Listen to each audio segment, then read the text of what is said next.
Our main story tonight concerns caregiving youth. Caregiving youth are children and adolescents under age 18 who provide care for family members who are aging or have chronic illnesses, disabilities, or other health conditions. Recently, John Oliver reported on the caregiving crisis in America, but he didn't mention caregiving youth. I don't know, probably because literally nobody does. Today, in an effort to bring these kids to national attention, we'll talk about who caregiving youth are, why they matter, and how the United States can step up and support them. And I know you're thinking, John Oliver might be smart and sexy, married to Adam Driver, but he's 1,000 years old. What does he know about today's youth? And you'd be correct. This is why he's engaged me, a young person, finger on the pulse of today's youth, purveyor of all that is hip and rad and hella dope and lit AF. Just kidding, folks. I'm pushing 30, and my only understanding of what TikTok is would be a reference to Kesha's 2009 banger. Now, the chances are you've seen someone who looks like this. Chris Miller seems a free spirit and forever seeking his next thrill, but he's also the face of a hidden crisis in America. The 13-year-old Chris is the primary caregiver to his 63-year-old grandmother, Dixie.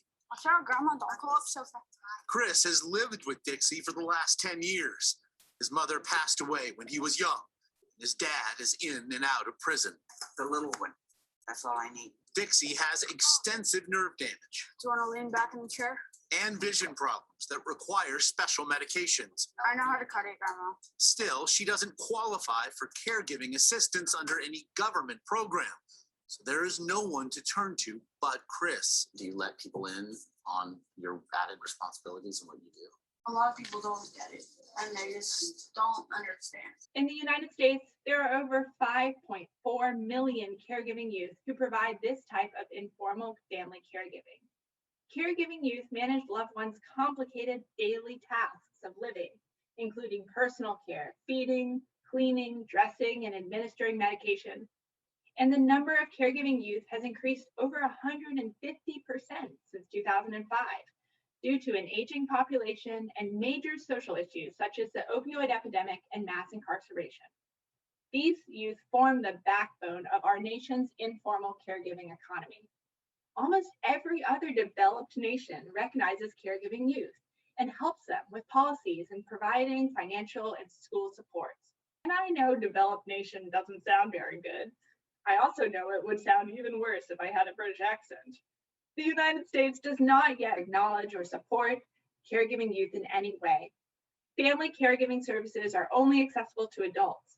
Without sufficient support from school and social services, these children are at risk for chronic stress, mental health issues, low academic achievement, and even early dropout from school.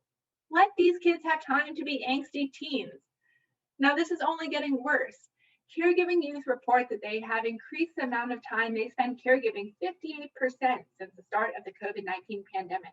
Get these kids off my lawn? No, get these kids some support. Here's how we can help.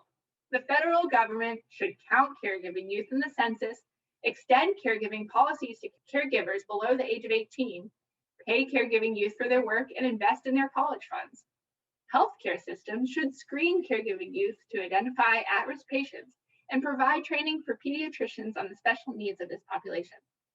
Schools should count the number of caregiving youth in school surveys and allow caregiving to count as community service hours and create flexible plans and accommodations for caregiving students. For example, a Florida-based nonprofit is already helping. Look, these are responsible kids, and I'm not kidding around. Oops, damn it, Emma, that was a terrible joke. Move on. And there's nothing wrong with caring for the people that you love, but these are kids. They shouldn't have to choose between caregiving and school. Let them be kids.